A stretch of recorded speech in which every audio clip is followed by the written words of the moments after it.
नमस्कार मित्रांनो, मी सचिन चव्हाण तुम्हा सर्वांचं एमपीएससी ज्ञान या यूट्यूब चॅनलमध्ये हार्दिक स्वागत करतो.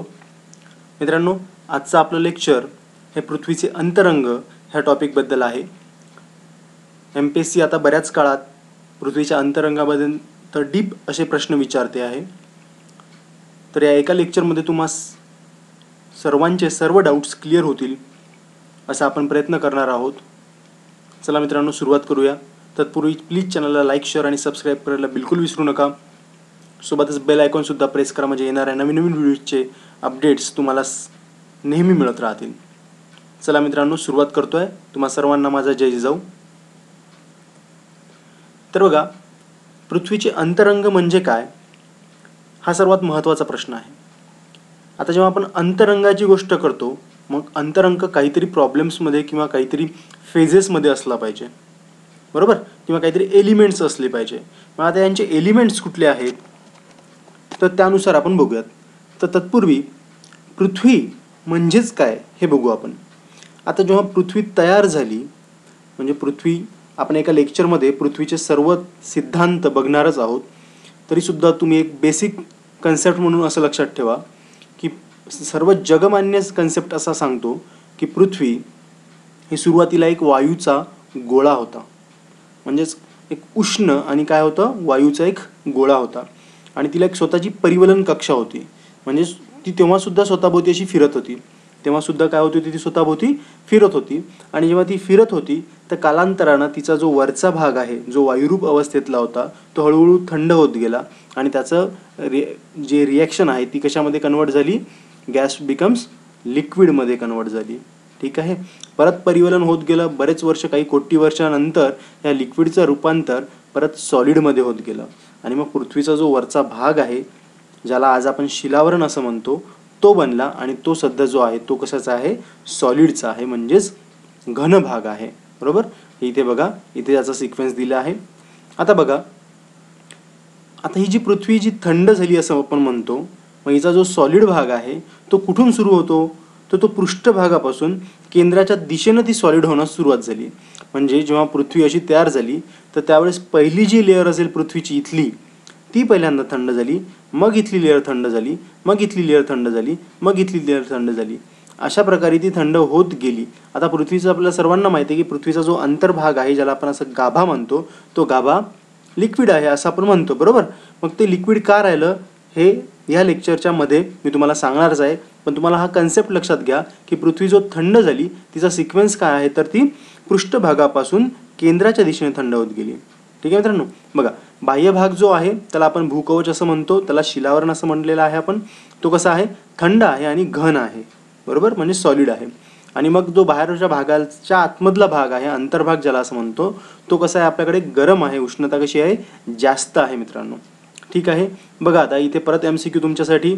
उष्णता कशी गाभ्याकडे जाताना वाढत जाते. उष्णता कोणीकडे वाढत जात आहे, तर जेव्हा आपण गाभ्याकडे जातो, शिलावरणाकडनं किंवा बाह्य भागाकडनं अंतर्भागाकडे जातो, तेव्हा जी उष्णता आहे ती काय होते, वाढत जाते.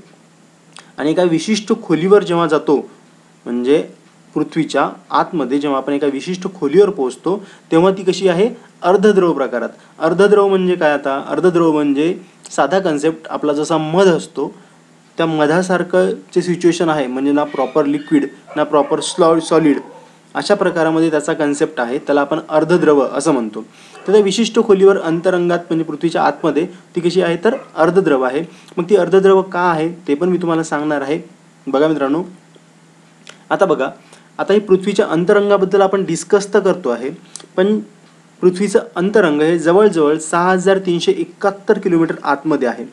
म्हणजे पृथ्वीचा जर आपण गाभ्याचा किंवा पृथ्वीच्या सेंटरचा असा जर विचार केला तर तो किती, 6371 एवढे किलोमीटर आहे शिलावरणापासून मेन गाभ्यापर्यंत जाण्यासाठी. बरोबर. मग एवढं खोल आजपर्यंत आपण पृथ्वीच्या आतपर्यंत कधीही पोहोचू शकलेलो नाही आहे. आणि कदाचित येणाऱ्या काळात सुद्धा पृथ्वीच्या आतमध्ये एवढं पोहोचू शकणार नाही. याचं कारण म्हणजे काय, आत्ताच आपण बोलताना काय सांगितलं की पृथ्वीच्या गाभ्याकडे काय आहे, उष्णता जास्त आहे. बरोबर. त्यामुळे आपण कदाचित तिकडे पोहोचूच शकणार नाही.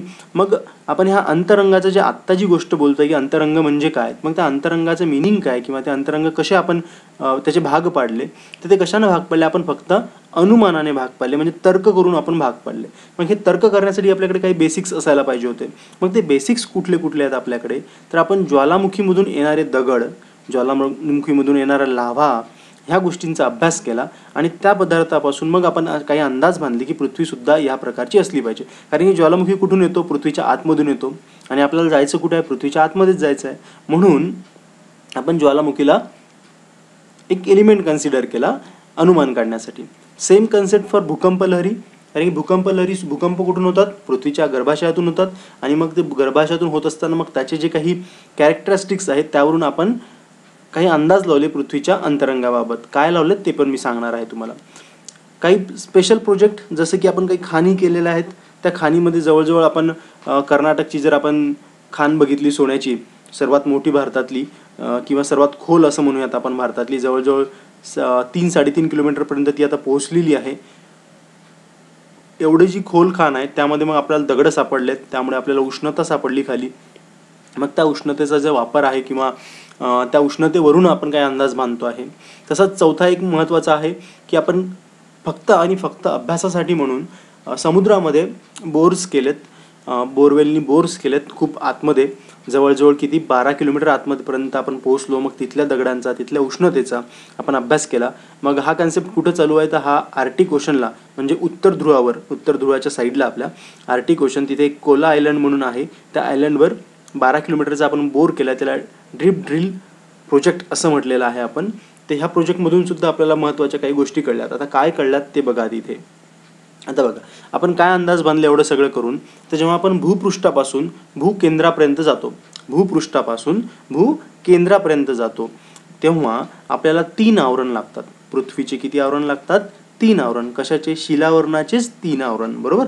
म्हणजे पृथ्वीच्या अंतरंगात किती पार्ट पडले आहेत, तर 3 पार्ट पडले आहेत. कुठले कुठले, तर महत्त्वाचं म्हणजे शिलावरण. सर्वात पृथ्वीचा बाहेरचा भाग जो असेल हा समजा हा काय झाला, शिलावरण झाला. त्यालाच आपण काय म्हटलंय, कवच. इंग्लिशमध्ये त्याला क्रस्ट म्हणायचं. आजकाल हे इंग्लिशचे जे शब्द आहेत ना ते तुम्हाला फार महत्त्वाचे आहेत, कारण ते लक्षात ठेवा. आजकाल इंग्लिशच्या शब्दांचं महत्त्व फार वाढलेलं आहे. MPSC सरळ इंग्लिशचा शब्द मराठीमधून लिहून देते, त्यामुळे त्याला काय म्हणायचं, क्रस्ट. हा तो आपला कुठला भाग आहे, हा बाहेरचा भाग आहे. त्यानंतर जो आतमधला भाग लागतो त्याला प्रावरण म्हणतात. समजा असं कन्सिडर करू की हा आतमधला भाग आहे, याला काय म्हणायचं, प्रावरण, किंवा त्याला काय म्हणायचं, मध्य आवरण, आणि त्यालाच काय म्हणतात इंग्लिशमध्ये, मेंटल असं म्हणतात. या प्रावरणाच्या आतमध्ये म्हणजे पृथ्वीच्या अगदी मधामध्ये किंवा सेंटरमध्ये आहे आपल्याकडे गाभा. त्याला काय म्हणायचं, केंद्रावरण किंवा कोर असं म्हटलं जातं. हा आहे आपला गाभा आणि हे काय होतं, आपलं प्रावरण, बरोबर. तर असे 3 आवरण पृथ्वीचे पडले आहे. या 3 आवरणाचे सुद्धा काही सब टाईप्स आहेत. आता एक एक टाईप आपण शिकूयात म्हणजे आपल्याला कळेल. आता बघा या डायग्राममध्ये तुमचं पूर्ण सहजरित्या क्लिअर होईल. आपण जी बाहेरची गोष्ट केली होती, आपण 3 आवरण सांगितले होते. बाहेरच्या आवरणाला आपण शिलावरण म्हटलं होतं. तर हे बघा, हे तुमचं शिलावरण आहे, ठीक आहे. त्यानंतर आपण प्रावरणाची गोष्ट केली होती. हे बघा पृथ्वीच्या आतमध्ये हे आहे ते प्रावरण आहे. आणि त्यानंतर आपण गाभ्याची गोष्ट केली होती. तर हा बघा, हा तुमचा गाभा आहे, बरोबर. आता मी परत म्हटलं होतं तुम्हाला की ह्या तिघांचे सुद्धा काही टाईप्स पडतात. जसं इथे बघा, तुम्हाला इथे अंतर्गाभा आणि इथे काय दिसत आहे, बाह्य गाभा, असे 2 टाईप्स पडलेत. तसेच पृथ्वीच्या अंतरंगाचे प्रत्येकाचे 2-2 टाईप्स पडले आहेत. बघा परत या डायग्राममध्ये अजून क्लिअर होईल. आपण पृथ्वीच्या सेंटरकडे जातोय. आता हा जो सेंटरचा पार्ट आहे इथे, हा झाला पृथ्वीचा एकदम सेंटर, पृथ्वीचा मिडल पॉईंट, ठीक आहे. हा एकदम सेंटर आहे पृथ्वीचा आणि हा सध्या सर्वात गरम अवस्थेमध्ये आहे. जवळजवळ सूर्याचं जे काही तापमान असेल तेवढंच तापमान पृथ्वीच्या सेंटरमध्ये सुद्धा आहे. आणि हे किती सांगितलं आपण, 6371, ठीक आहे मित्रांनो. बघा आता वरच्या भागापासून परत सुरू करूयात. काय सांगितलं होतं आपण, भूकवच, नंतर आपण सांगितलं होतं प्रावरण, आणि त्यानंतर आपण काय सांगितलं होतं, गाभा. गाभ्याचे 2 प्रकार पडले, बाह्य गाभा, अंतर्गाभा. इथून पुढे आपण परत शिकणार आहोत की प्रावरणाचे सुद्धा 2 प्रकार आहेत, बाह्य प्रावरण, अंतःप्रावरण, किंवा उच्च प्रावरण आणि निम्न प्रावरण, अशा प्रकारे.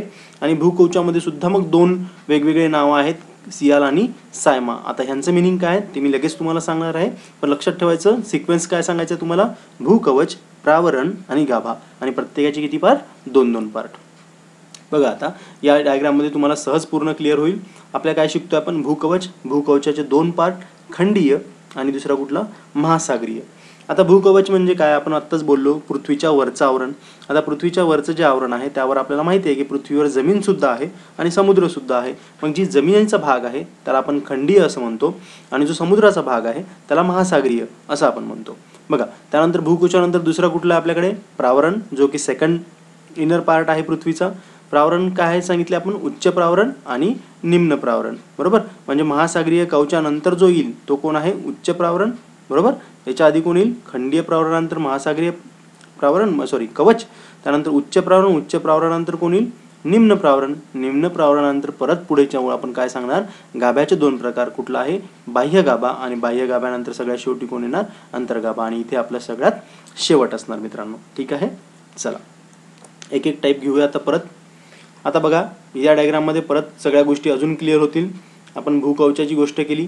आता भूकवचाची जी सरासरी जाडी आहे ती आहे 30 किलोमीटर. ही गोष्ट तुम्हाला MCQ म्हणून नक्की येऊ शकते आणि ह्या व्हॅल्यूज तुम्हाला पाठ कराव्या लागतील. या व्हॅल्यूला काही ट्रिक नाही आहे की तुम्ही ह्या व्हॅल्यूज लक्षात ठेवसाल. बरोबर, चला दुसरा सांगितलं होतं आपण प्रावरण. प्रावरणाची किती आहे बघा, 2870 किलोमीटर. बरोबर, आणि आपण प्रावरणाचे दोन प्रकार सांगितले होते, उच्च प्रावरण आणि निम्न प्रावरण. बरोबर, किंवा बाह्य प्रावरण आणि दुसरा कुठला, अंतरप्रावरण. बरोबर, असे सांगितले. त्यानंतर आपण गाभा बघितला होता. गाभ्याचे सुद्धा दोन प्रकार आहेत बघा, बाह्य गाभा आणि दुसरा कुठला आहे, अंतर्गाभा. असे दोन प्रकार आहे. आता एक गोष्ट याच्यामध्ये सांगायची राहिली होती बघा, की शिलावरण जे आहे बघा, हे शिलावरण, ह्या शिलावरण कुठून कुठपर्यंत आहे. पहिल्यांदा आपण भूकवच असं म्हटलं होतं, पण हे जे शिलावरण आहे हे शिलावरण आहे 100 किलोमीटरचं. किती किलोमीटरचं, 100 किलोमीटरचं. मग काय 100 किलोमीटरचं, तर भूकवच बरोबर आणि ॲज वेल ॲज प्रावरण एवढा पार्ट आहे. म्हणजे भूकवचाचा किती पार्ट, तर सरासरी किती आपण सांगितली 30, आणि प्रावरणाचा किती, तर सरासरी 70. एवढा 70 किलोमीटर प्रावरण आणि 30 किलोमीटर भूकवच, या सगळ्यांचं मिळून काय बनतं आपल्याकडे, शिलावरण. मग शिलावरण कुठलं आवरण आहे, तर पृथ्वीच्या सगळ्यात बाहेरचं आवरण आहे, जे आपण आता सध्या ज्या पृथ्वीवर राहतोय, ज्यावर आपली घरं बांधली आहेत किंवा ज्यावर आपण आपले रस्ते बांधले आहेत किंवा ज्यावर आपण चालतोय, ते काय पृथ्वीचं शिलावरण आहे मित्रांनो. ठीक आहे, आणि त्याची जाडी किती आहे, 100 किलोमीटरची जाडी आहे. बघा, आता आपण एक एक पूर्ण एक्सप्लेन करूयात. भूकवचाचा आपण विचार करतो आहे आणि सर्वात महत्त्वाची गोष्ट म्हणजे इथे लिहिलेली प्रत्येक लाईन ही तुमच्यासाठी MCQ आहे. काळजीपूर्वक वाचा. जर कुठे काही अडलं तर कमेंटमध्ये मला नक्की कळवा. तरीही सुद्धा जर काही वाटलंच तर या व्हिडिओला पॉज करा, स्नॅपशॉट काढा आणि ती व्हिडिओची लिंक किंवा त्या पेजेसला परत परत राहा, म्हणजे तुम्हाला सर्वांचा त्याच्यामुळे फायदा होईल. बघा, आपण भूकवचाचा विचार करतोय. डायग्राममध्ये मी तुम्हाला दाखवलं होतं भूकवच, पृथ्वीचं जे बाहेरचा भाग आहे, जसं की इथे दिसतोय तुम्हाला, हा जो आहे तो बाहेरचा भाग आहे, त्याला आपण भूकवच म्हटलेलं आहे. सांगितलं इथे मी तुम्हाला परत, सर्वात वरचा जो भाग आहे आणि तो कसा आहे, घनरूप, त्याला आपण भूकवच असं म्हटलेलं आहे. आता बघा, भूकवचाची जाडी जी आहे, भूकवचाची जाडी सर्वत्र सारखी नाही आहे. हे स्टेटमेंट बरोबर आहे. हे स्टेटमेंटचा अर्थ काय, तर बघा, एखादा पर्वत आहे, जमिनीपासून पर्वत उंच असणार. समजा एव्हरेस्टचा विचार केला तर किती, 8 किलोमीटरचा एव्हरेस्ट आहे. म्हणजे नॉर्मल जमिनीपासून 8 किलोमीटर वर कोण आहे, एव्हरेस्ट आहे. बरोबर, मग तिथे जर आपण भूकवचाची जाडी मोजली तर ती नक्कीच सरासरीपेक्षा जाडी बढेल. बरोबर, सरासरी जाडी किती होती आपली, 30 किलोमीटर, आणि आता 8 किलोमीटर वाढलेत म्हणजे 38 किलोमीटर भूकवच झालं. बरोबर, पण आता समजा आपण समुद्राचा विचार केला, समुद्र तर खोल असतो. समजा एखादा 10 किलोमीटर समुद्र खोल आहे, सरासरी जाडी किती सांगितली होती आपण, 30 किलोमीटर. पण आता समुद्र खोल आहे आणि तिथे जाडी समजा 10 किलोमीटर पकडली, म्हणजे 30 मधनं परत 10 गेलेत, म्हणजे 20 किलोमीटर सरासरी जाडी झाली आपली आता. म्हणूनच हे जे स्टेटमेंट आहे ते काय आहे, बरोबर आहे, की भूकवचाची जाडी जी आहे ती सर्वत्र काय आहे, सारखी नाही आहे. मग सरासरी जाडी किती आहे भूकवचाची, तर 30 ते 35 किलोमीटर एवढी सरासरी जाडी आहे मित्रांनो. आता खंडाखाली म्हणजे भूखंड, जमिनीखाली भूकवचाची जाडी किती आहे, तर ती आहे 16 ते 45 किलोमीटर एवढं. बरोबर, नंतर आहे भूकवचाची जाडी पर्वत श्रेणीखाली, म्हणजे आता एव्हरेस्ट, हिमालय यांचा विचार केला तर ती किती आहे, 40 किलोमीटरपेक्षा सुद्धा जास्त भरते मित्रांनो. बघा, परत बघूयात आपण, सागरपृष्ठाखाली ती किती आहे, 10 किलोमीटरपेक्षा कमी. आता ह्या तिन्ही तुमच्यासाठी काय मित्रांनो, MCQs आहेत. याला वेगवेगळ्या भाषेमध्ये तुम्हाला परत रिपीट करून पाठ करावं लागेल, त्याशिवाय याला पर्याय नाही आहे. परत इथे रिपीट करतो मी, खंडाखाली जाडी किती, 16 ते 45 किलोमीटर सरासरी. भूकवचाची जाडी किती, पर्वतांखाली 40 किलोमीटरपेक्षा जास्त. सागराखाली किती आहे, 10 किलोमीटरपेक्षा कमी. बघा, पुढे घेऊयात आपण. आता आपण आत्ताच कन्सेप्ट शिकलो होतो की जसं जसं भूपृष्ठाच्या खाली जायचं तसं तसं काय होते, तापमानामध्ये काय होते, वाढ होत जाते. हा कन्सेप्ट आपण आत्ताच शिकलोय. तापमानामध्ये काय होत आहे, वाढ होत आहे खाली खाली जाताना. मग तुम्हाला हा MCQ असू शकतो की तापमानामध्ये जर वाढ होत असेल तर किती खाली गेल्यानंतर किती तापमान वाढतं. तर हा सगळ्यात बेस्ट MCQ आहे की 1 किलोमीटर खाली जर गेलं तर किती डिग्री सेल्सिअसनं तापमान वाढतं? 30 डिग्री सेल्सिअसनी तापमान काय होतं? वाढ होतं. बरोबर? काय होते? 1 किलोमीटर जर आपण जमिनीच्या खाली गेलो तर आपल्याला किती? 30 डिग्री सेल्सिअसचं तापमानामध्ये काय होते? आपल्या वाढ होते मित्रांनो. ठीक आहे. बघा, प्रावरणात तापमानाच्या वाढीच्या प्रमाणात घट होते. आता आपण पुढे जातोय. भूकवचापासून जर पुढे मी प्रावरणामध्ये उतरलो तर आपण बघा बोलताना काय सांगितलं? प्रावरणामध्ये काय आहे? लिक्विड, सेमी लिक्विड ज्याला असं म्हटलं होतं त्याला आपण अर्धद्रव्य. त्या अर्धद्रव्यामध्ये काय होतं की वाढीचं जे प्रमाण आहे, म्हणजे वाढीचं प्रमाण म्हणजे कसं की मी 1 किलोमीटर गेलो 30 डिग्री सेल्सिअसनं तापमान काही झालं, 2 किलोमीटर आतमध्ये गेलो 60 डिग्री सेल्सिअसनं तापमान कमी झालं. पण जेव्हा मी 3 किलोमीटर आतमध्ये जातो तेव्हा जर 60च्या जागी जर 50च झालं, बरोबर, तापमान तर वाढलंय, सॉरी 60च्या जागी आपण किती म्हणू? 70 म्हणूयात आता समजा.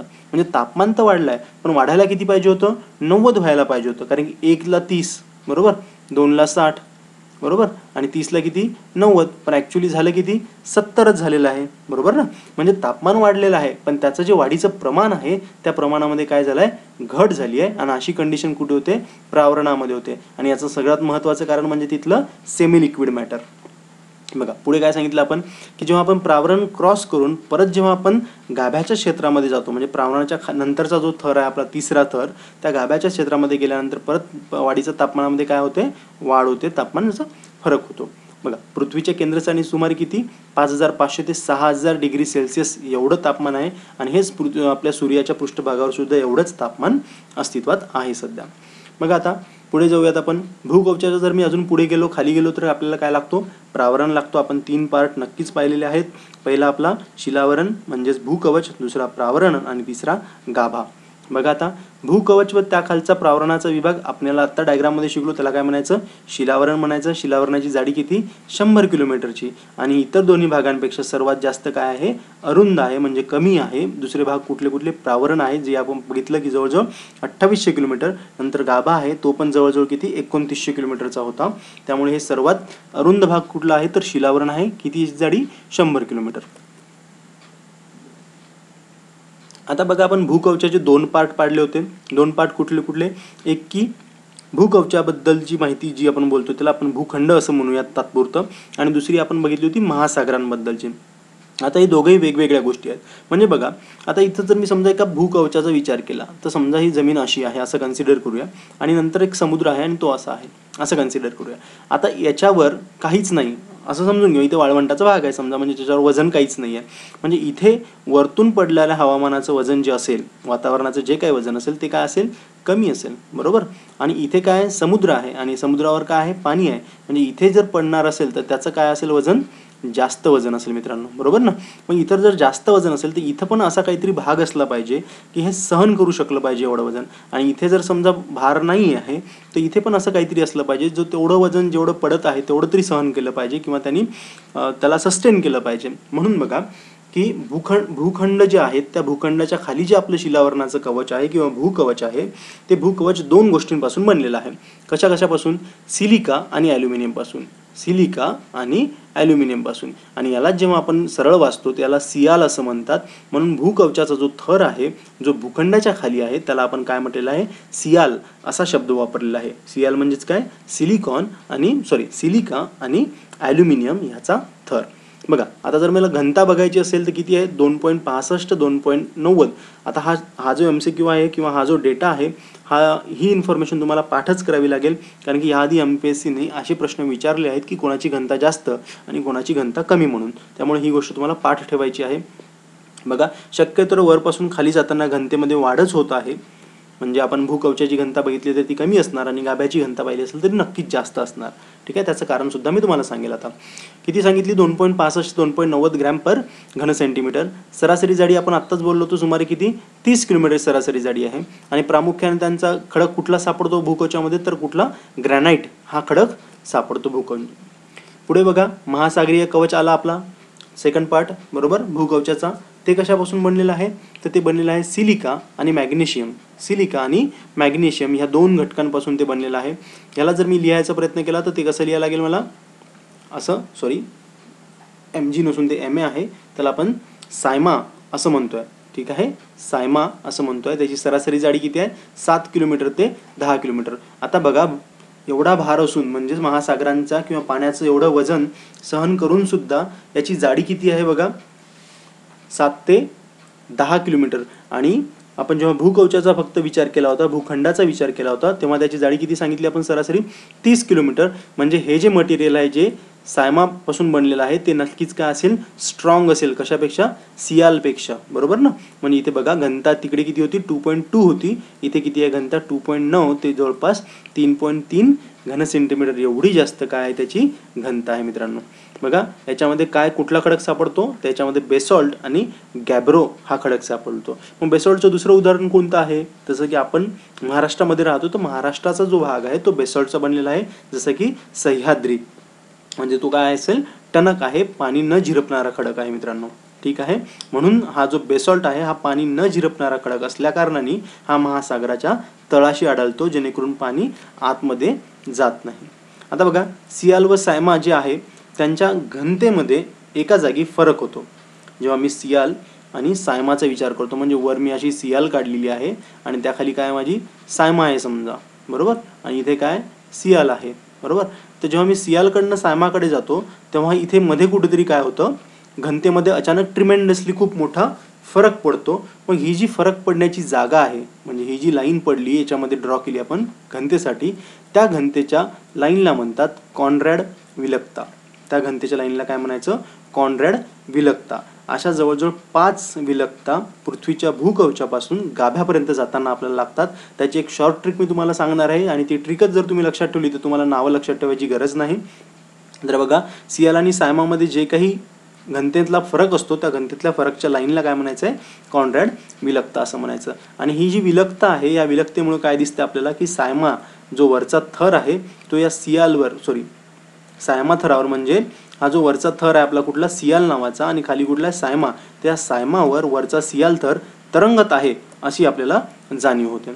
बघा इथे तुमच्यासाठी सोपं करून दिलेलं आहे की कंपॅरिझनमध्ये जाडी किती आहे 29 किलोमीटर, इकडे 13 किलोमीटर, घनता किती 2.65, इकडे 2.85. बघा घनता याची जास्त आहे, कारण सांगितले मी तुम्हाला जड वस्तू सहन करायच्या आहेत कशाला, सायमाला, कोणापेक्षा, सियालपेक्षा. म्हणून इथे बघा पी लहरींचा वेग जो आहे तो कसा आहे 5.6 किलोमीटर पर सेकंद, आणि सायमामध्ये किती आहे 6 to 7.2 किलोमीटर पर सेकंद, आणि एस लहरींचा जो वेग आहे तो 3.2 ते 3.4 किलोमीटर्स पर सेकंद मित्रांनो.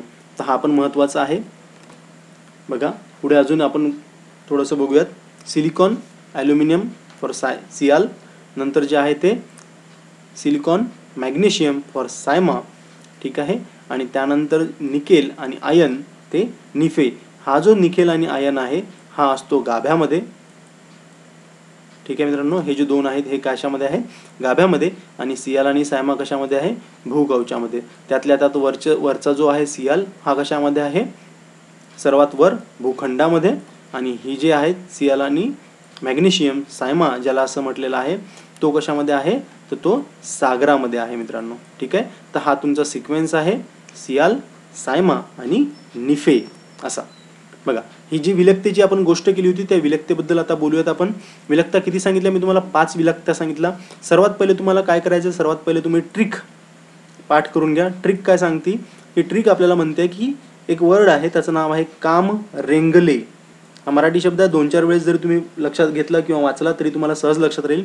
काय आहे, काम रेंगले. आता कामचे मधले काय काय आहे ते बघूयात आपण. का म्हणजे काय, म म्हणजे काय, रेंगले म्हणजे काय बघूयात. आता का म्हणजे कॉन्रॅड विलकता. का म्हणजे काय आहे, कॉन्रॅड विलकता. म म्हणजे काय, मोहोरोव्हिसिक विलकता. ठीक आहे. रेंगले म्हणजे काय आहे, रेपट्टी विलकता. ग फॉर गटेनबर्ग विलकता, आणि पुढे आहे ले फॉर लेहमन विलकता. ले फॉर लेहमन विलकता. आता बघा ह्या विलकता कुठे कुठे येतात, तर आपण आत्ताच कॉन्रॅड शिकलो आहे. कशामध्ये, खंडीय व महासागरीय कवच. खंडीय म्हणजेच कोण, सियाल, आणि महासागरीय म्हणजेच कोण, सायमा, बरोबर, ह्याच्यामध्ये आला. पुढे भूकवच आणि प्रावरण जे आपण आत्ता बघितलेलं आहे, भूकवच आणि प्रावरण ह्याच्यामध्ये जी आहे तिला काय म्हणायचं आहे, मोहोरोव्हिसिक विलकता म्हणायचं आहे. पुढे बाह्य प्रावरण आणि आंतरप्रावरणाचा विचार येतो तेव्हा काय येतात, रेपट्टी विलकता येते. नंतर प्रावरण व गाभा ह्याचा जेव्हा आपण विचार करतो तेव्हा जी येते तिला म्हणतात गटेनबर्ग विलकता. आणि नंतर जेव्हा बाह्य गाभा आणि अंतर्गाभा जो शेवटचा पार्ट आहे पृथ्वीचा ती येते तेव्हा काय म्हणायचं, लेहमन विलकता. तर ट्रिक खूप सोपी आहे तुमच्यासाठी. काम रेंगले एवढीच ट्रिक आहे. ही जर लक्षात राहिलं तुम्हाला नावं लक्षात ठेवायची गरज नाही, तुम्ही MCQजवरनं किंवा ऑप्शन्सवरनं सहज सॉल्व्ह करू शकता. बघा पुढे, पृथ्वीचं तापमान आपण बघितलं की 30 मीटरला किती 1 डिग्री सेल्सिअस एवढं कमी होतं. आणि 1 किलोमीटरला आपण किती म्हटलं होतं आधी जेव्हा सांगितलं होतं तेव्हा 1 किलोमीटरला 30 डिग्री सेल्सिअस एवढं तापमान कमी होतं. इथे आपण परत थोडं छोटं केलं त्याला, 30 मीटरला किती 1 डिग्री सेल्सिअस तापमान कमी होतं. सॉरी, इथे बोलताना हे झालंय, तापमान वाढते, तापमान कमी नव्हतं, तापमान काय होत आहे, वाढत आहे मित्रांनो. बघा परत इथे काही चार्ट्स बनवले तुमच्यासाठी की पृथ्वीची खोली जेव्हा मी 30 किलोमीटरला पोहोचतो तेव्हा पृथ्वीचं तापमान असतं 500 डिग्री सेल्सिअस. ठीक आहे. मी जेव्हा 200 किलोमीटरला पोहोचतो तेव्हा ते असतं 1400 डिग्री सेल्सिअस. जेव्हा मी 1000 किलोमीटर खाली पोहोचतो तेव्हा ते किती असतं, 1700 डिग्री सेल्सिअस. अशा प्रकारे ते काय होतं, खाली खाली जेव्हा आपण वरतून खाली खाली जातो, गाभ्याकडे जातो, तेव्हा त्यांच्यामध्ये काय होत असते, वाढ होत असते. कशामध्ये, तापमानामध्ये काय होते, वाढ होते मित्रांनो. आता बघा आपण दाबाचा विचार करूया. आता दाब म्हणजे प्रेशर, प्रेशर म्हणजे वजन. आता वजन काय सांगते की समुद्र सपाटीवर दाब किती असतो, 1,00,000 एवढा दाब असतो. त्यानंतर जेव्हा मी 2500 किलोमीटर आतमध्ये जातो पृथ्वीच्या तेव्हा माझ्यावरचा दाब किती होतो, 10,00,000 एवढा बनतो. असं जेव्हा आपण पृष्ठापासून गाभ्याकडे जातो तेव्हा माझ्या दाबामध्ये सुद्धा काय होते, वाढ होत जाते मित्रांनो. ही गोष्ट सुद्धा तुम्हाला काय करायची आहे, लक्षात ठेवायची आहे. आता आपण पृथ्वीच्या घनतेचा विचार करूया. आता जी घनता आहे पृथ्वीची ती सरासरी म्हणजे तीनही आवरणांत जे तीनही पार्ट पडले, शिलावरण, प्रावरण आणि गाभा, या तिघांची मिळून सरासरी घनता आहे आपली 5.5 घन सेंटीमीटर. पण जेव्हा आपण खाली खाली जातो तेव्हा बघूयात आपण, 30 ते 40 किलोमीटर जेव्हा खाली जातो तेव्हा घनता आहे 2.7. नंतर मी जेव्हा 40 ते 700 किलोमीटर खाली जातो तेव्हा घनता बनते 3.3. नंतर मी 700 ते 2900 किलोमीटर जेव्हा खाली जातो तेव्हा घनता बनते 4.3 to 5.5. म्हणजेच एक गोष्ट तुम्हाला सहज लक्षात ठेवण्यासारखी आहे की जेव्हा मी वरतून खाली जातो शिलावरणापासून गाभ्याकडे तेव्हा माझी घनता सुद्धा काय होते, वाढ होते. मग एवढी सोपी ट्रिक लक्षात ठेवायची तुम्हाला आता की जेव्हा मी पृथ्वीच्या शिलावरणाकडनं गाभ्याकडे जातो तेव्हा पृथ्वीचं तापमान, तेव्हा पृथ्वीचा दाब आणि तेव्हा पृथ्वीची घनता ही काय होते, वाढत जाते मित्रांनो. बघा आता आपण दुसऱ्या पार्टकडे आलो. दुसरा पार्ट काय सांगतो, प्रावरण. प्रावरण कुठून कुठपर्यंत आहे, तर प्रावरण जवळजवळ 42 किलोमीटर ते 2900 किलोमीटरपर्यंत काय आहे आपल्याकडे, प्रावरण आहे. प्रावरणाची जाडी किती आहे टोटल, तर 2870 किलोमीटर जाडी आहे. आणि हे कशापासून तयार झालेलं आहे, तर लोह आणि मॅग्नेशियम ह्याच्यापासून तयार झालेलं आहे. Fe आणि Mg ह्याच्यापासून तयार झालेलं आहे. वर काय होतं, सियाल, सायमा, SiAl आणि SiMg. इथे काय आहे प्रावरणामध्ये, Fe आणि Mg ह्याच्यापासून काय झालं आहे तयार, प्रावरण तयार झालं आहे. पुढे बघा, मध्यावरण, यालाच मध्यावरण असं म्हणतात. मध्यावरण का म्हणतात, दोघांच्या मध्ये आहे. ऑब्व्हियसली दोघांच्या मध्ये म्हणजे कोणाच्या मध्ये आहे, तर गाभा आणि शिलावरण. शिलावरण म्हणजे किंवा भूकवच म्हणा, भूकवचाच्या मध्ये आहे म्हणून याला काय म्हणायचं, मध्यावरण असं म्हणायचं. तर प्रावरणात पृथ्वीचा किती टक्के भाग व्यापला आहे, तर पृथ्वीचा जवळजवळ 80% भाग एकट्या प्रावरणाचा आहे, बरोबर. आणि जवळजवळ 20% म्हणण्यापेक्षा 19% असं म्हणूया, 19% भाग जो आहे तो गाभ्याचा आहे आणि उरलेला 1% भाग जो आहे तो कशाचा आहे, आपल्या भूकवचाचा आहे. आता पृथ्वीच्या एकूण वस्तुमानापैकी यांनी प्रावरणाने किती वजन व्यापलेलं आहे, 68% वजन व्यापलेलं आहे. आता इथे तुम्हाला एक साधी गोष्ट लक्षात येण्यासारखी आहे की पृथ्वीचा 80% भाग आणि वजन किती वाढलं आहे, 68%. आणि जेव्हा आपण गाभ्याची गोष्ट करतो तेव्हा गाभा किती आहे, 19% त्यानं व्यापलेला भाग. आणि वजन किती असेल, तर ह्याच्यापेक्षा उरलेलं वजन म्हणजे कशाचं जास्त वजन असेल, तर गाभ्याचं वजन जास्त असेल, कशापेक्षा, प्रावरणापेक्षा. पण जेव्हा एकूण विचार केला जातो तेव्हा प्रावरणाचं वजन नक्कीच जास्त भरतं. ठीक आहे. बघा पुढे काय सांगितलं की प्रावरणामध्ये 100 ते 200 किलोमीटर आतमध्ये, ठीक आहे, मी प्रावरणाची गोष्ट करतोय, 100 ते 200 किलोमीटर आतमध्ये काय आहे, मंदगामी शंकूंचा काय आहे, एक पट्टा आहे, एक अर्धगामी प्रवाह आहे. बघा आता मोहविलकताची गोष्ट करतोय आपण. मोहविलकता जो आहे तो मोहोरोव्हिसिक ह्या नावाच्या शास्त्रज्ञांनी फाइंड आउट केलेली आहे. जिथं जिथं विलकता हा शब्द आला तिथे तुम्हाला एक गोष्ट लक्षात ठेवायची की विलकता म्हणजे काय, तर वेगळं काही नसून फक्त घनतेमध्ये झालेला फरक. आणि जी घनतेची एक जी फरकाची जी लाईन ड्रॉ केली असेल त्या लाईनला काय म्हणायचं, विलकता म्हणायचं. कोणी सांगितलं, शोध कोणी लावला, मोहोरोव्हिसिक या शास्त्रज्ञाने याचा शोध लावला होता. तर आता ही मोहविलकता कुठं कुठं आहे, तर मोहविलकता आहे सायमा आणि भूकवच आणि प्रावरण. ठीक आहे ना. सायमा, सियाल सायमाच्या खाली म्हणजेच सायमाच्या खाली आणि प्रावरणाच्या वर जी काही असेल, ठीक आहे ना, असं आहे आपलं. बघा एकदा, इथे तुमचं सियाल आहे, इथे तुमचं सायमा आहे, ठीक आहे, आणि सायमाच्या खाली मग कोण सुरू झाला आपला, प्रावरण सुरू झाला, बरोबर. तर इथे आपण काय सांगितलं होतं, काम रेंगले आपला, का फॉर कॉन्रॅड विलकता, म फॉर मोहविसिक किंवा मोहविलकता. तर हा जो कन्सेप्ट आहे तो इथून आलेला आहे मित्रांनो, ठीक आहे. चला बघा, पुढे आपण सांगतोय की प्रावरणाचे किती भाग पडलेत, 2 भाग पडलेत, उच्च प्रावरण आणि निम्न प्रावरण किंवा बाह्य प्रावरण आणि अंतरप्रावरण. आता उच्च प्रावरणामध्ये काय सांगितलंय की हा कसा आहे, जास्त प्रवाही आहे. जास्त प्रवाही आहे म्हणल्यावर तुम्हाला एक गोष्ट लक्षात आली असेल की हा प्रवाही आहे म्हणजे हा काय असायला पाहिजे, लिक्विड असायला पाहिजे मित्रांनो. तर उच्च प्रावरण म्हणजे बाह्य प्रावरण हे काय आहे, लिक्विड माध्यमात सुद्धा अवेलेबल आहे. ह्याच्यामध्ये काय असतात, लिक्विड का आहे, तर जे लिक्विड आहे ते लिक्विड किंवा जे पातळ पदार्थ आहेत ते काय आहेत, तर तो शिलाचा रस आहे. शिलाचा रस म्हणजे काय, दगडांचा रस. दगडाचा रस कशामुळे झाला असेल, ही गोष्ट तुम्हाला सहज समजण्यासारखी आहे की पृथ्वीच्या भूगर्भामध्ये जेव्हा आपण थोडं खाली जातो तेव्हा आपल्याला काही खनिजं सापडतात आणि या खनिजावर वरनं प्रेशर पडलेलं असतं, प्रेशर पडलेलं आहे आणि आतमध्ये तापमान जास्त आहे, म्हणून कधी कधी ती खनिजं किंवा जे दगड असतील ते काय होतात, गोठतात म्हणण्यापेक्षा वितळतात आणि ते वितळल्यामुळे तिथे काय तयार होतात, शिलाच्या रस कोठड्या अशा तयार होतात. शिलारस म्हणजेच काय असतात, ते खनिजांचं पातळ रूप असतं आणि हेच रूप पुढे ज्वालामुखीच्या उद्रेकामधून काय होतं, बाहेर पडतात. सोबतच भूकंपाची केंद्र सुद्धा याच भागात असतात. या भागात केंद्र असण्याचं कारण म्हणजे मोठमोठे दगड त्या लिक्विड फ्लोवर तरंगतात आणि ते दगड जेव्हा मोठमोठे तरंगतात ते एकमेकाला लागतील, जेव्हा लागतील तेव्हा भूखंड हलतील आणि भूखंड हलल्यामुळे मग काय होतात, भूकंप तयार होतात. म्हणून भूकंपाची केंद्र सुद्धा कुठे आहेत, तर उच्च प्रावरणामध्येच आहेत. मग उच्च प्रावरणाची आपण काय सांगितली होती, 42 ते पुढे सांगितलं होतं, बरोबर. बघा, भूपृष्ठापासून किती, 42 किलोमीटर. आणि उच्च प्रावरणाची, एकट्या उच्च प्रावरणाची, निम्न प्रावरणाची न विचार करता जर फक्त उच्च प्रावरणासाठी जर आपण विचार केला तर जवळजवळ 42 किलोमीटर ते 700 किलोमीटर एवढं काय आहे, तर उच्च प्रावरणाची हाईट आहे, लेंथ आहे. बघा आता पुढे, आता जेव्हा आपण प्रावरणामध्ये ज्या अंतर्गत हालचाली होतात त्या हालचालीमुळे, म्हणजे आता आपण म्हटलं ना प्रवाही आहे म्हणजे लिक्विड कुठेतरी वाहणार आणि जेव्हा ते लिक्विड वाहायला लागतं तेव्हा त्यापासून भूखंडाच्या वर म्हणजे भूपृष्ठावर काही गोष्टी होतात. काय काय होतात, तर पर्वत निर्माण होऊ शकतात. पर्वत नाही निर्माण झाला तर द्रोणी निर्माण होऊ शकते. द्रोणी म्हणजे खच निर्माण होऊ शकतो, गड्डा पडू शकतो असं समजा. काही ज्वालामुखी सुद्धा निर्माण होऊ शकतात, कधी कधी भूकंप सुद्धा निर्माण होऊ शकतात. पुढे बघा, 2400 ते 2900 किलोमीटर खोलीवर काय झालंय, तापमान काय झालं, खूप अचानक वाढलंय. किती, 2200 डिग्री सेल्सिअस ते 2500 डिग्री सेल्सिअस. प्रावरणाची एकूण खोलीचा विचार जर केला तर ती किती आहे, 2870 किलोमीटर आहे. आणि त्यातला आपण आत्ता सध्या उच्च प्रावरणाचा विचार केला तर आपण काय बोलतोय, 42 ते 700 किलोमीटरबद्दल बोलतोय. प्रावरणाची जर सरासरी घनतेचा जर विचार केला तर ती किती आहे, 4.5 ग्राम आहे. म्हणजे नक्कीच सियाल आणि सायमापेक्षा जास्त आहे. आणि आपला मग ह्यामुळे कन्सेप्ट आपला परत ट्रू होतो की वरतून खाली जाताना काय होते, घनतेमध्ये काय होत जाते, वाढ होत जाते. बघा पुढे, खोलीनुसार घनतेत वाढ होते हे आत्ताच सांगितलंय. कारण काय, की त्यावर दाब जास्त पडलेला असतो.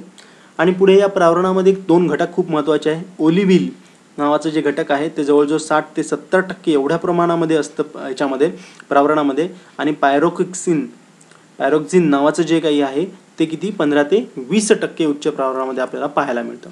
आता बघा, निम्न प्रावरणाचा विचार करूयात, म्हणजेच अंतरप्रावरणाचा विचार करू तर घनता किती, 5.7 ग्रॅम घन सेंटीमीटर.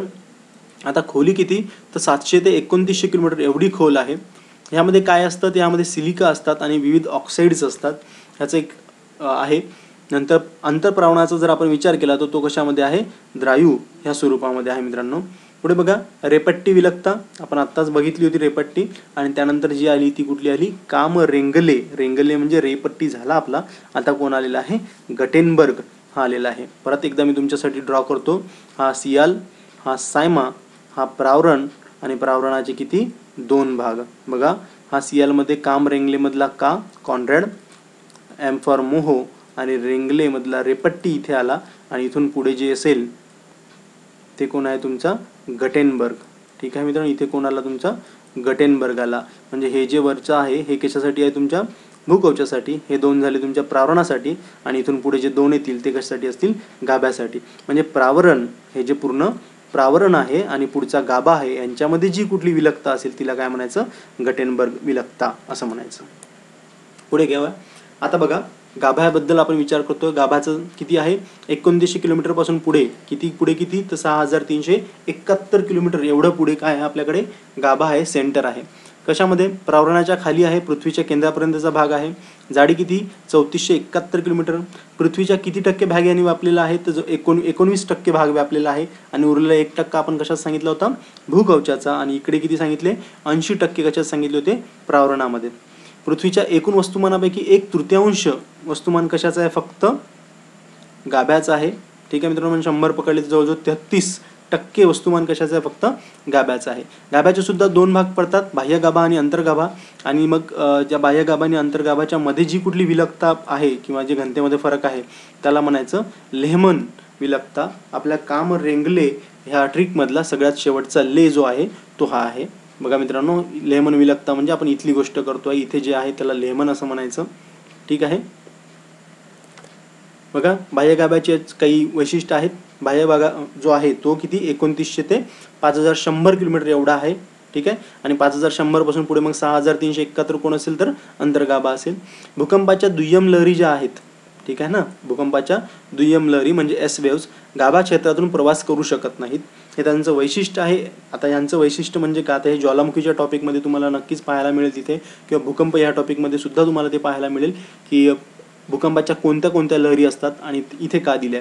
पण इथे तुम्हाला एवढी गोष्ट समजून घ्यायची आहे की भूकंपाच्या मेजरली 3 लहरी आहेत, पी लहरी, एस लहरी आणि एल लहरी, लॉन्जिट्युडल वेव्स त्याला म्हणतात.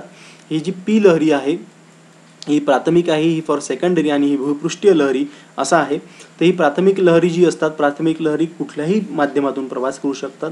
पण सेकंडरी लहरी ज्या असतात, एस लहरी ज्या असतात, त्या द्रव माध्यमातून प्रवास करू शकत नाहीत. मग आता इथे बघा, इथे काय लिहिलं आहे मी की भूकंपाच्या दुय्यम लहरी ज्या आहेत त्या गाभा क्षेत्रातून प्रवास करू शकत नाहीत. कारण जो बाह्य गाभा आहे तो बाह्य गाभा कशा स्वरूपाचा आहे, अर्धद्रव स्वरूपाचा आहे, म्हणजे लिक्विड स्वरूपाचा आहे. त्यामुळे इथून काय, एस लहरी प्रवास करू शकत नाहीत. मग इथे बघा, इथे पुढे लिहिलं आहे की भूकंपाच्या ज्या प्राथमिक लहरी आहेत, प्राथमिक लहरी कुठल्या, आपल्या पी लहरी. आता इथे बोलताना मी तुम्हाला सांगितलं की पी लहरी काय, कुठल्याही भागामधून किंवा कुठल्याही स्टेजमधून प्रवास करू शकतात, मग सॉलिड असो, लिक्विड असो, गॅसियस असो. पण जेव्हा ती एका लेअरमधनं म्हणजे सॉलिडपासून लिक्विडकडे जाते तेव्हा ती इथे येताना थोडासा तिचा काय होते, मार्गाचा बदल होतो. बरोबर, मग प्रवास करतात पण जेव्हा मार्गाचा बदल होतो तेव्हा ती कशी होते, हळू होते, मंद होते. म्हणून इथे सांगितलं आहे की पी लहरी जी आहे ती बाह्य गाभा जो की अर्धद्रव स्वरूपातला आहे त्यातून प्रवास करू शकते, पण ती कशी असली पाहिजे, मंद होते. घनता बघा 9.8 सर्वात जास्त. पुढे तापमान किती, 5000 डिग्री सेल्सिअस. इथे काय आहे सगळ्यात जास्त, तो लोह खनिज सगळ्यात जास्त मिळतं. काय मिळतं इथे, काय मिळतं, लोह खनिज सर्वात जास्त मिळतं.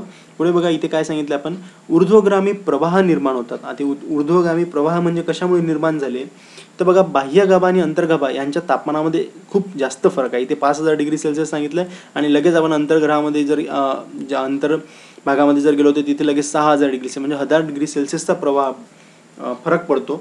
एवढा मोठ्या तापमानाच्या फरकामुळे काय होतात, ऊर्ध्वगामी प्रवाह तयार होतात, लिक्विडमध्ये काही फ्लोज तयार होतात, फ्लो होतात आणि ते फ्लो काय होतात, वाहायला लागतात.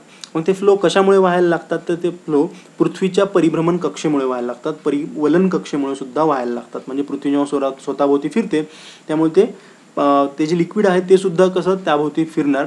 त्याभोवती फिरल्यामुळे काय होते, ती भोवऱ्यासारखी तिला एक गती मिळते, त्याला विद्युत प्रवाह असं आपण म्हणतो. आणि या विद्युत प्रवाहामुळेच काय होतात, चुंबकीय क्षेत्र तयार होतात. आणि या चुंबकीय क्षेत्रालाच एक नवीन नाव दिलं आहे, भूजनित्र. भूजनित्र म्हणजे अर्थ जनरेटर असं आपण त्याला म्हणतो. म्हणजेच काय, तर इथं आतमध्ये काय आहे, ते एक चुंबकीय किंवा इलेक्ट्रोमॅग्नेट तयार झालेला आहे पृथ्वीच्या आतमध्ये. बघा आता, मग यांचं काम काय आहे, तर ह्याचं काम म्हणजे जे सूर्यापासून जे सौरवात येतात, म्हणजे सौरवात म्हणजे वादळ येतात, सूर्यापासून जे येणारे वादळ आहेत त्या वादळापासून आपल्याला संरक्षण मिळण्याचं काम जे आहे ते कोणाचं आहे, ह्या चुंबकीय क्षेत्राचं आहे. बघा इथे तुम्हाला ही गोष्ट लक्षात येईल, इकडनं काय येत आहेत बघा, हे सौर वादळे येत आहेत या साईडनं, या साईडला इथे पृथ्वी आहे, पृथ्वीच्या काही लेयर्स आहेत, त्यांचं मॅग्नेटिझम मेंटेन करत आहे. आणि हे काय करतात, याची अडवणूक करतात. कोणाची, या सौर वाताची म्हणजे सौर वादळाची अडवणूक करतात. बघा या डायग्राममध्ये सुद्धा तुम्हाला क्लिअर होते, मी जर पृथ्वी सरळ जर अशी काढली असती तर हा भौगोलिक आस झाला असता. पण आता आपण कसं सांगितलंय, तिरपी आहे पृथ्वीचा आस, कसा आहे, तिरपा आहे. कितीने तिरपा आहे, 23.5 तिरपा आहे. तर त्याबद्दल इथे डिस्कशन केलेलं आहे आपण. बघा, अंतर्गाभ्याचा विचार करता इथे 5150 किलोमीटरपासून 6371 पृथ्वीचा सेंटर पार्ट तिथपर्यंत आहे आणि अंतर्गाभा पृथ्वीच्या एक्झॅक्ट केंद्रापर्यंत पोहोचलेला आहे. ठीक आहे. कशासाठी आहे? घनस्थितीमध्ये आहे. कारण काय, तर वरतून प्रचंड दाब पडलेला आहे. कशाचा? भूकवचाचा, प्रावरणाचा, बाह्यगाभ्याचा एवढा दाब याच्यावर असल्या कारणाने हे कसं झालेलं आहे? घनस्थितीमध्ये झालेलं आहे. मग याची घनता किती आहे? तर 13.3. बघा, आता जेव्हा तुम्हाला आठवा थोडासा व्हिडिओमध्ये मागे जा, वाटल्यास पॉज करून परत मागे जा आणि परत या. आपण सुरुवातीला जेव्हा सियालचा विचार केला होता तेव्हा आपण घनता किती सांगितली होती? 2.2. नंतर आपण वाढत आता कितीवर आलेलो आहो बघा, जवळजवळ 13 ग्रॅम एवढी आलो. म्हणजे जेव्हा आपण वरतून खाली येतो भूकवचापासून गाभ्याकडे, तेव्हा आपली घनता काय होते? वाढतच जात असते. बघा, इथे काय मिळतं? इथे लोह मिळतं अंतर्गाभ्यामध्ये आणि काय मिळतं? निकेल मिळतं. म्हणून याला निफे असं सुद्धा म्हणतात. निकेल आणि फेरससाठी Fe आणि निकेलसाठी Ni, याला म्हणून याला काय म्हणायचं? निफे असं म्हणतात. मग या अंतर्गाभ्यामध्ये निफे किती आहे? तर 80% निफे आहे. निफे म्हणजेच निकेल आणि फेरस आहे, आयर्न आणि निकेल आहे आणि 20% काय इतर ऑक्साईड्स असतात. तापमान किती? मगाच आपण बोललो होतो सूर्याच्या पृष्ठभागावर जेवढं तापमान आहे तेवढं तापमान इथे आहे. याची काही गुणधर्म आहेत, जसे की चुंबकत्व आहे इथे, ऑब्व्हियसली आत्ताच आपण बोललो. लवचिकपणा आहे आणि लिबलिबितपणा सुद्धा अंतर्गाभ्याचं वैशिष्ट्य आहे. तर मित्रांनो, आशा करतो तुम्हाला व्हिडिओ नक्कीच आवडला असेल. सर्व कन्सेप्ट तुमचे इथे क्लिअर झाले असतील. प्रत्येक MCQ तुमच्यासाठी फार महत्त्वाचे आहे मित्रांनो. प्लीज चॅनलला लाईक, शेअर आणि सबस्क्राईब जरूर करा. मी तुमचा मित्र सचिन चव्हाण तुमची रजा घेतो. धन्यवाद.